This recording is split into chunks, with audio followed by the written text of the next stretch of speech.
যাক, একটা সুখবর যে ২৩ বছর পর ইরাক ছাড়ছে মার্কিন বাহিনী। এটা মধ্যপ্রাচ্যের জন্য অত্যন্ত সুখবর। তারা আস্তে, আস্তে অন্যান্য দেশ থেকে যত গুটায় যাবে ততই মধ্যপ্রাচ্যে শান্তি আসবে। এখানে সেই ঘোষণার আগে ইরাকের প্রধানমন্ত্রীকে ডেকে আনা হয় ওয়াশিংটনে। আলোচনার মধ্য দিয়ে তারপরে ঘোষণা করা হয়। এমন একটা ভাব যে যেহেতু ইরাকের সঙ্গে আমেরিকার খুব ভালো সম্পর্ক, সুতরাং এখন আর দরকার নেই। আসলে এটা যদি বিশ্লেষণ করা যায়, এটা হচ্ছে আস্তে, আস্তে মধ্যপ্রাচ্যে আমেরিকার দিন ফুরায় আসছে। কারণ এই যে ইরাকে যেই ২-২.৫ হাজার মার্কিন সৈন্য আছে, তাদের কোনো নিরাপত্তা নেই। আস্তে, আস্তে যেভাবে ইরানের প্রভাব বাড়ছে এবং ইরাকেও আয়াতুল্লাহ আলী খোমেনির যেই সমর্থক, তার যেই জানা যায় যে ঢল নেমেছে, তাতে আমেরিকা শঙ্কিত হয়ে পড়েছে। বিভিন্ন আমেরিকার অবস্থানে ইরাকে বিভিন্ন সশস্ত্র গোষ্ঠী আছে, তারা ইরান সমর্থিত।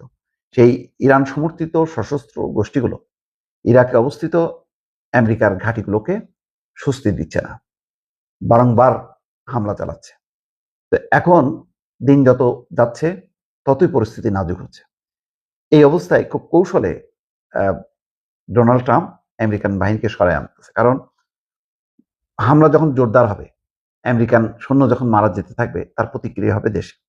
সুতরাং বিপদ ঘনায় আসতেছে, সেই কারণে বুঝতে পেরে গোটায় নিয়ে আসতেছে। যেমন আফগানিস্তানে আমেরিকান বাহিনী সরে আসছে, সেটা বাধ্য হয়ে। এমন না যে তারা তাদের অপারেশন শেষ হয়ে গেছে, জয় শেষ হয়ে গেছে, আর কোনো কাজ নেই, বিষয়টা তা না।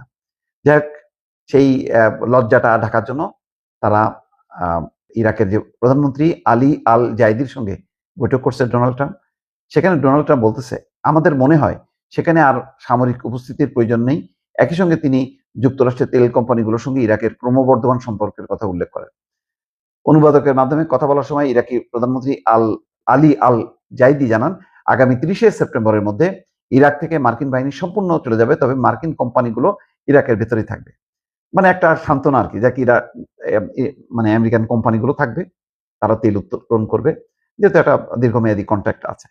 এদিকে পেন্টাগন এক বিবৃতিতে জানিয়েছে, আইএসআইএল এর বিরুদ্ধে সামরিক অভিযান শেষ করার লক্ষ্যে ইরাকের সঙ্গে ২০২৪ সালে হওয়া একটা চুক্তিকে তারা পুনর্নিশ্চিত করেছে। এই চুক্তি সম্পাদনের সময় পর্যন্ত ইরাকে প্রায় ২৫০০ মার্কিন সৈন্য মোতায়েন ছিল। সম্প্রতি যে ইরানের সঙ্গে যে যুদ্ধ ইসরায়েলের, সেখানে ইরান দৃষ্টি দিয়েছে যে ইরাকে যে মার্কিন ঘাঁটিগুলো আছে এবং মধ্যপ্রাচ্যের ঘাঁটিগুলো আছে, সেখানে হামলা চালানো হবে। এখন সমস্যা হচ্ছে ইরাকের ভেতরেই অনেকগুলো সশস্ত্র গোষ্ঠী আছে যারা ইরানকে সরাসরি সমর্থন করে। তো এই অবস্থায় ইরাকে আমেরিকান ঘাঁটি নিরাপদ না। হয়তো সেই বিবেচনা থেকেই তারা সরায় নিয়ে আসছে। এইটা মধ্য দিয়ে হয়তো সূচনা হলো, আস্তে আস্তে অন্যান্য মধ্যপ্রাচ্যের অন্যান্য দেশেও একই পরিস্থিতি হবে। মানে মধ্যপ্রাচ্যে আমেরিকান ঘাঁটি, আমেরিকান সৈন্য অবস্থান আর নিরাপদ না, এটা মার্কিন যুক্তরাষ্ট্র ভালোভাবেই টের পাচ্ছে।